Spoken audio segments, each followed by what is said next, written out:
नमस्ते दोस्तों। आज के इस वीडियो में मैं आपको एसएफटी के बारे में थोड़ी जानकारी दूंगी। आप में से कई लोगों को तो एसएफटी के बारे में पता ही होगा कि इन्होंने रिटर्न भी फाइल किया होगा कई बार कि एसएफटी रिटर्न किस किस एसएससी को फाइल करना पड़ता है, उसका पोर्टल कौन सा है, उसका अलग पोर्टल है, इनकम टैक्स पोर्टल पे वो रिटर्न फाइल नहीं हो सकता। फिर उसकी ड्यू डेट कौन सी है, अगर हम टाइम पे फाइल ना करें तो उसके कॉन्सिक्वेंसेस क्या हो सकते हैं, पेनल्टी क्या है। तो इन्हीं सब बातों को मैं आज इस वीडियो के ज़रिए आपको बताना चाहूँगी। So let's get started. So SFT returns के ज़रिए इनकम टैक्स डिपार्टमेंट एक्चुअली पता क्या लगाना चाहता है, उसका पर्पज़ या मोटिव क्या है। सो डिपार्टमेंट ने क्या कहा है कि to keep a watch on high value transaction undertaken by the tax payer, the income tax law has frame the concept of statement of financial transaction और रिपोर्टेबल अकाउंट। ठीक है। With the help of the statement of the tax authorities will collect information on certain prescribed high-value transaction undertaken by a person during the year. Statement of financial transaction or reportable account is to be filed by the certain prescribed entities, and in such a statement they are required to furnish a detailed specified financial transaction or any reportable account registered, recorded, maintained by them during the year.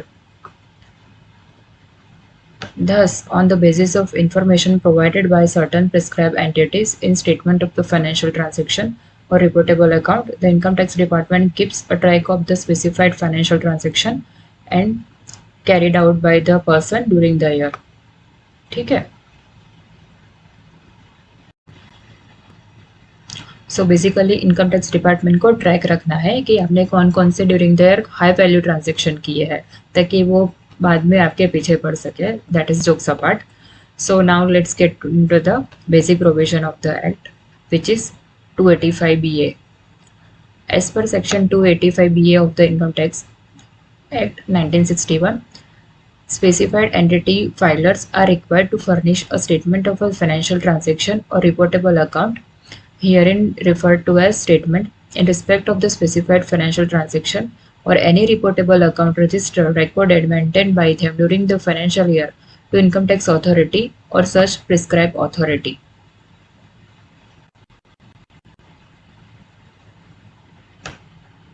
Now we will see कि section 285BA में कौन कौन सी authority prescribe की गई है जिसको SFT return file करना पड़ता है। ठीक है। तो एन एसएससी,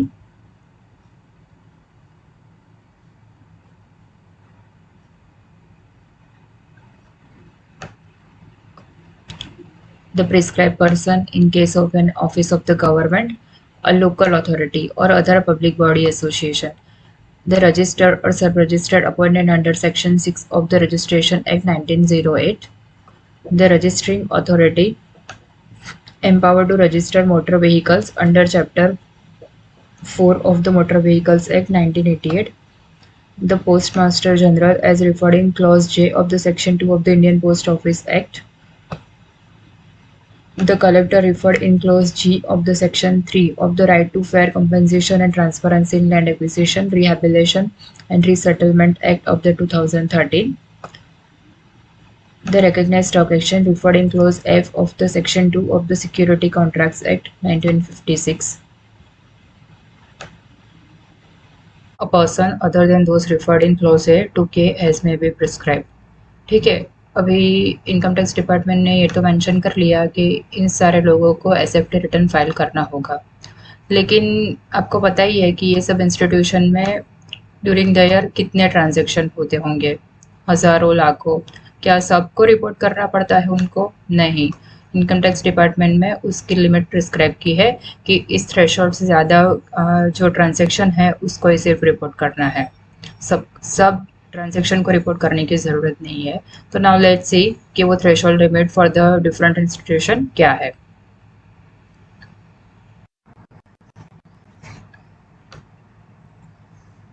सो पहला है पेमेंट ऑफ कैश और परचेज ऑफ ड्राफ्ट और कैश डिपॉजिट और विड्रॉवल इन बैंक। सो पहले रिपोर्टिंग पर्सन है बैंकिंग कंपनी और अ कोऑपरेटिव बैंक। उसका पहला ट्रांजैक्शन है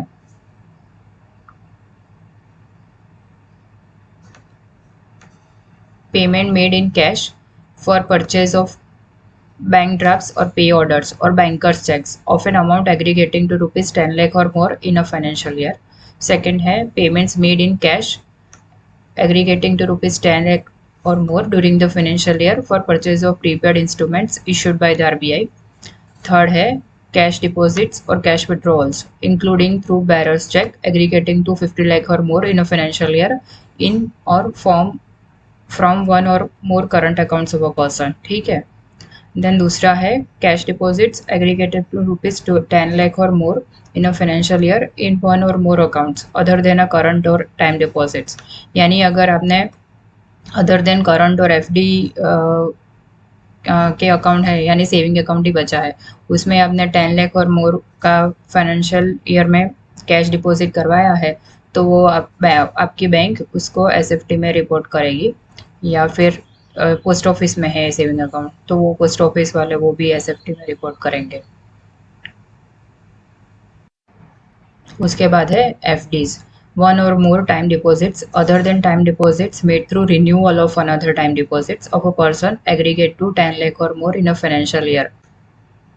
ठीक है. अगर आपने 10 लाख से ज़्यादा की एफडी करवाई है अदर देन रिन्यूअल करवाई है तो नहीं है बट नहीं करवाई है तो बैंकिंग कंपनी या फिर पोस्ट ऑफिस या Nidhi company non banking financial institution NBFC ये एसएफटी में रिपोर्ट करेगी. Fourth is related to credit card payments. अगर आपने क्रेडिट कार्ड लिया है बैंक से या किसी और इंस्टीट्यूशन से और कैश में 1 लाख से ज़्यादा का पेमेंट किया है या फिर during the year total 10 lakh से ज़्यादा का क्रेडिट कार्ड का खर्चा किया है और उसका बिल पे किया है then that entity will report that transaction into your SFT.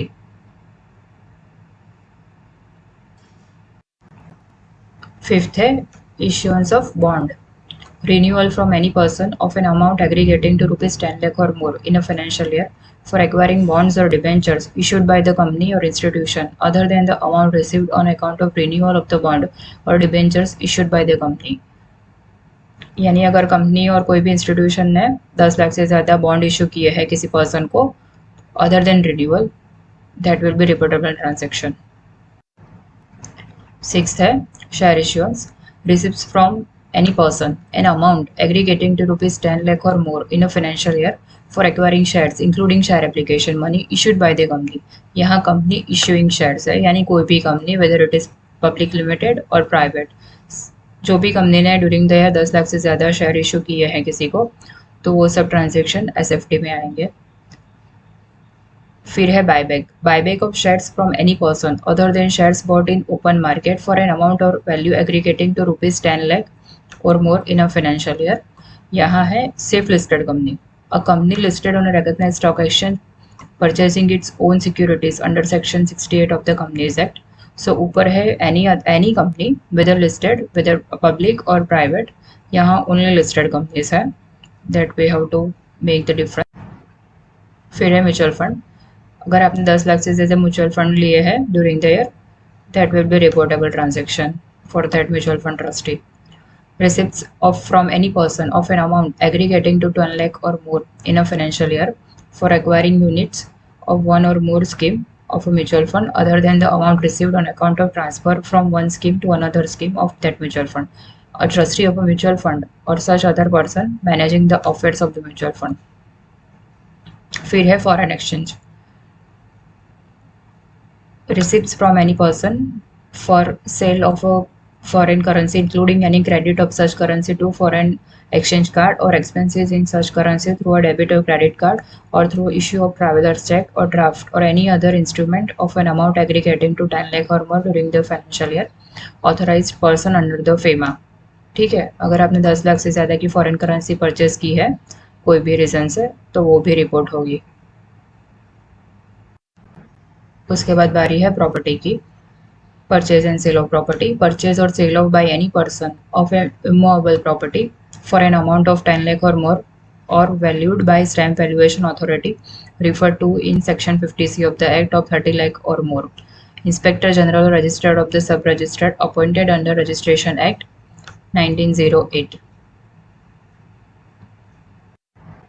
अगर आपने 10 लाख से ज़्यादा की मूवेबल प्रॉपर्टी कोई परचेज़ की है, लैंड है या फ्लैट है, कुछ भी है, या फिर उसकी स्टैम्प ड्यूटी वैल्यू 30 लाख से ज़्यादा है, तो वो सब प्रॉपर्टी एसएफटी में इंस्पेक्टर जनरल और रजिस्ट्रार उसको रिपोर्ट करेंगे। उसके बाद बारी आती है कैश रिसिप्ट्स की। Receipts of cash payment of 2 lakh or for sale by any other person of goods or services of any nature other than those specified at serial number 1 to 10 of this rule if any person to whom who is liable for the tax audit 44 AB में। ठीक है,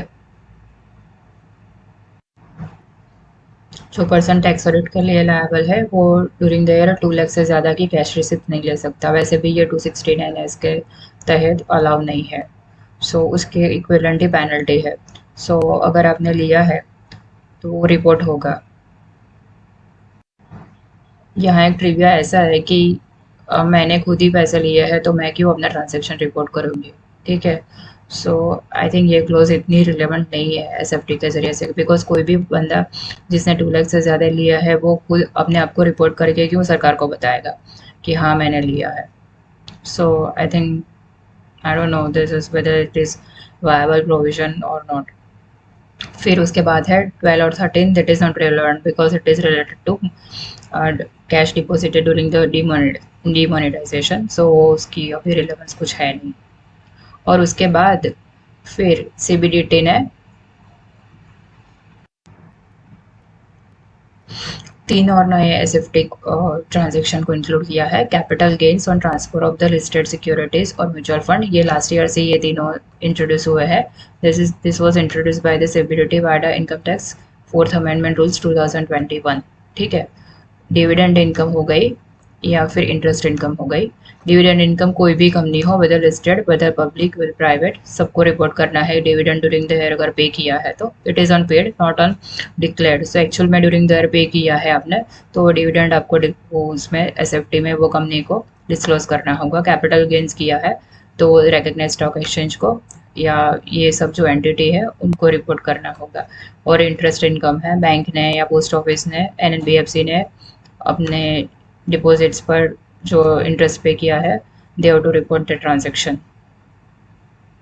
सो अगर आपने इस बार का अपना annual information statement देखा होगा, पूरा कैपिटल गेन से और इंटरेस्ट इनकम से या डिविडेंड से भरा होगा, क्योंकि ये सब एंटिटी ने भी इस साल से अब रिपोर्ट करना चालू कर दिया है because it is now required under the law.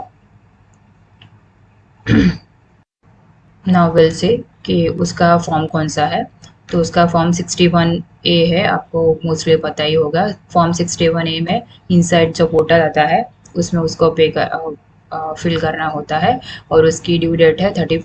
Further the statement shall be furnished on or before 31st May immediately following the financial year in which transaction is registered or recorded. ठीक है, मतलब अभी financial year खत्म हुआ 21-22, तो उसकी due date आएगी 31 May 2022। Last year Covid की वजह से एक महीना एक्सटेंड कर दिया था, 38 जून 2021 थी।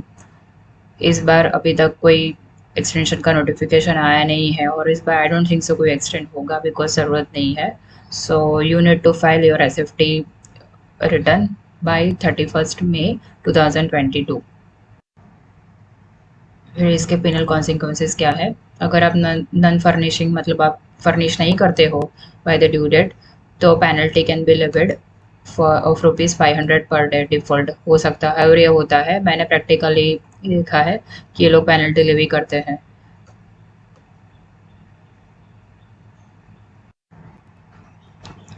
और उसका रजिस्ट्रेशन इनसाइड पोर्टल पे होता है, वो मैं नेक्स्ट वीडियो में आपको दिखाऊंगी कि उसका रजिस्ट्रेशन कैसे होता है और एक्चुअल में एसएफटी कैसे फाइल करते हैं। अभी ये सब तो हो गया, बट एक क्वेश्चन आता है सभी को माइंड में कि अगर आपका कोई रिपोर्टेबल ट्रांजैक्शन नहीं है, ठीक है, अगर आप मोस्ट एसएससी को कौन सा ट्रांजैक्शन अफेक्ट करेगा, ये है ट्रांजैक्शन नंबर 11 कि अगर आपने